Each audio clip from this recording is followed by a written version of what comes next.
Penyalahgunaan data pribadi konsumen menjadi sorotan publik dan menimbulkan kegelisahan. Maling data pribadi pun bisa siapa saja, mulai dari pengelola fintech, perbankan maupun oknum lainnya. Apa saja kecerobohan yang membuat data pribadi Anda bocor dan bagaimana cara mencegahnya? Ani Rami sudah punya datanya untuk Anda. Silakan Ani. Pemirsa, kita harus berangkat dari pemahaman yang sama. Apa saja yang termasuk dalam data pribadi? Ini adalah sejumlah hal yang termasuk dalam data pribadi kita. Mulai dari nama lengkap kita, lalu nomor handphone, alamat lengkap, emergency contact yang menunjukkan bahwa orang tersebut merupakan kerabat dari kita, lalu kartu keluarga dan KTP, baik nomornya maupun fotonya atau scan-nya. Nama ibu kandung ini biasa digunakan untuk keperluan perbankan, lalu foto selfie karena bisa digunakan untuk otorisasi, apalagi foto selfie sambil memegang identitas lain seperti KTP atau KK. Berikutnya adalah nomor rekening kita dan juga slip gaji. Nah, bayangkan jika salah satu atau beberapa data ini jatuh ke tangan orang lain yang memang berniat jahat. Mereka bisa mengajukan pinjaman online misalnya. Dengan data kita, uang diambil entah oleh siapa, tapi kita yang datanya masuk yang harus membayar cicilannya. Atau misalnya kita, data ini digunakan untuk dilibatkan dalam aksi terorisme atau jual beli narkoba misalnya. Amit-amit jangan sampai terjadi. Tapi data pribadi yang bocor ke pihak ketiga bahkan diperjualbelikan adalah fakta. Apa dasarnya mengatakan bahwa kebocoran ini adalah fakta? Ini yang pertama, ini terjadi pekan lalu. Banyak pelanggaran data pribadi, Google akan didenda 153 miliar rupiah. Alphabet Incorporated, perusahaan yang menaungi Google, harus membayar denda 11 juta dolar Amerika Serikat atau sekitar 153 miliar rupiah. Ini merupakan akumulasi dari 227 kasus pelanggaran data. Lalu masih dari artikel yang sama, saya mengambil dari cnnindonesia.com, disebutkan bahwa Google juga dituntut untuk kasus Y-Spy, yaitu mengambil data Wi-Fi rumah yang tidak dienkripsi berupa data-data pribadi si penghuni rumah. Caranya adalah dengan lewat mobil yang digunakan untuk proyek pemetaan Google Street View. Nah, kedua, terjadi pada pertengahan Juli lalu. Ada 70 pengemudi ojek online atau ojol di Pontianak yang menerima tagihan utang. Besarnya tidak tanggung-tanggung, mulai dari 1 juta sampai 23 juta rupiah. Padahal mereka tidak pernah mengajukan pinjaman sama sekali. Rupanya setelah ditelusuri, ini terjadi karena mereka latah mengikuti sebuah postingan di Facebook yang mengiming-imingi uang 100 ribu rupiah hanya dengan menyerahkan foto diri dan foto KTP. Ternyata foto itu disalahgunakan oleh seorang oknum untuk mengajukan pinjaman online. Akibatnya mereka yang ditagih untuk membayar pinjaman tersebut. Nah, ini pinjaman online ini saat ini marak dengan istilah pinjol atau pinjaman online. Nah, ketiga juga faktanya adalah ada pegiat keamanan siber yang dengan mudah membongkar aplikasi pinjol atau pinjaman online yang ternyata tidak menjaga kerahasiaan data pribadi penggunanya, sehingga pihak ketiga dengan mudah bisa melihat basis data pengguna aplikasi pinjaman online tersebut.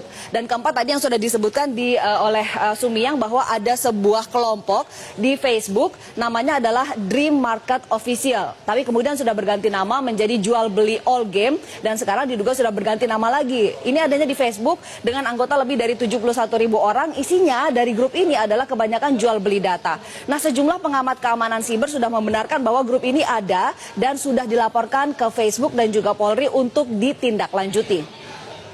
Kok bisa sih data pribadi kita bocor? Ini ada sejumlah penyebabnya. Yang sedang marak adalah akibat pengelola aplikasi pinjaman online yang ternyata tidak mengelola data dengan baik dan aman sehingga mudah diretas. Ini terjadi akibat menjamurnya aplikasi fintech atau financial technology. Meski sebetulnya pinjaman online ini hanyalah sebagian kecil dari financial technology dan pinjol atau pinjaman online bukan fintech. Fintech menjamur, pinjol menjamur, tapi ternyata pengelola menggunakan aplikasi template, tidak membangun aplikasi sendiri. Sehingga kalau satu bisa diretas, maka yang lainnya tinggal menunggu waktu saja. Yang kedua penyebabnya adalah karena kecerobohan kita sendiri mengakses email, file, foto, dokumen yang tidak jelas secara sembarangan. Akibatnya data kita bisa ditambang di sana. Yang ketiga adalah dari penelitian Kaspersky yang menyebutkan bahwa penyebab lainnya ada di perusahaan, yaitu ada kecerobohan menyimpan data pribadi karyawan. Seperti misalnya ada keterangan pribadi, ada rincian pembayaran, gaji, bonus, tunjangan, dan lainnya, juga termasuk kode otorisasi di tempat-tempat yang sulit dikendalikan. Seperti misalnya di cloud, di folder bersama, atau pada saat transfer file. Ini merupakan tempat-tempat atau saat-saat yang rawan data itu bisa diambil atau diretas. Nah, penyebab lainnya ada juga oknum dalam perusahaan yang memang sengaja mengumpulkan data dan menjualnya. Seperti misalnya oknum di perbankan, bahkan di tempat karaoke, karena ada data kita di sana.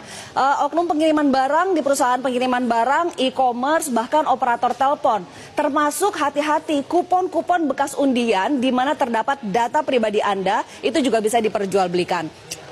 Lalu apa sih yang bisa kita lakukan untuk melindungi data pribadi kita? Ombudsman Republik Indonesia sudah memperingatkan agar kita berhati-hati memberikan data pribadi kepada perusahaan yang mewajibkan mengisi data dengan super lengkap.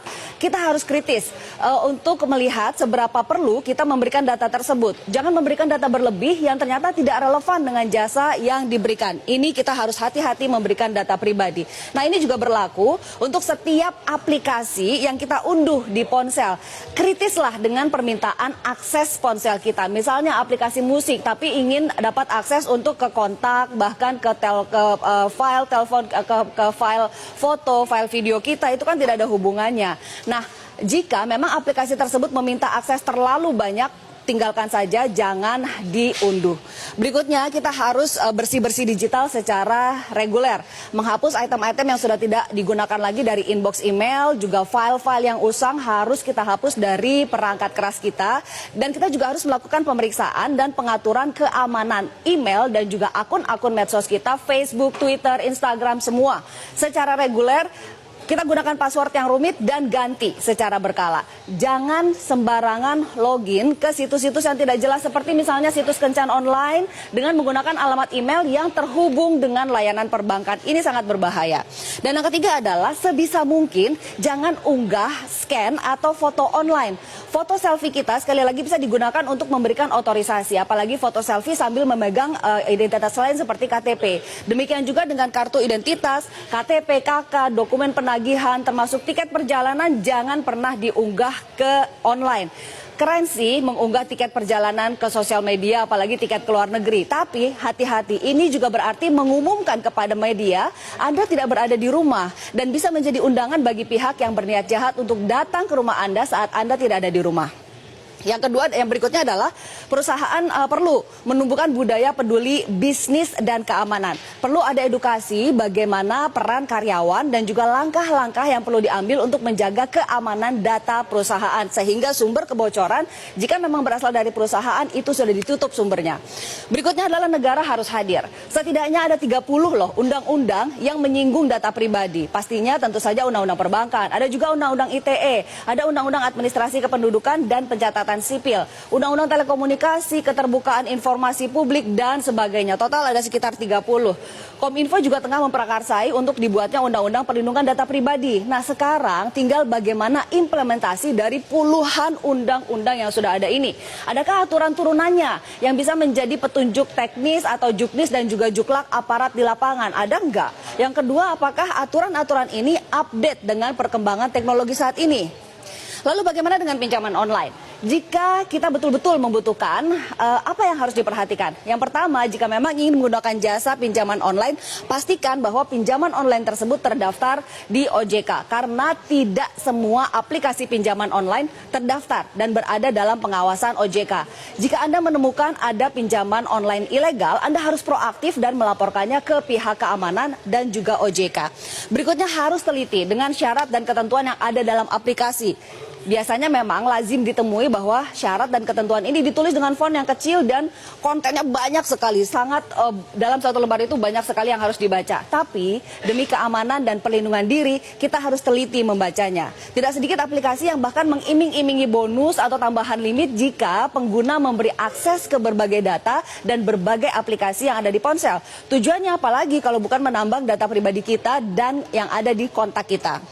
Berikutnya adalah waspada dengan permintaan akses data di ponsel. Karena tidak hanya untuk permintaan data, kita juga harus waspada untuk izin publikasi data. Penyerahan data ke pihak ketiga bisa jadi legal karena kita sudah memberikan izin untuk mempublikasikan data pribadi kita. Hati-hati. Dan pemirsa percayalah, tidak ada artinya berhati-hati, kritis, cermat, dan teliti di awal dibandingkan dengan menyesal kemudian karena data pribadi kita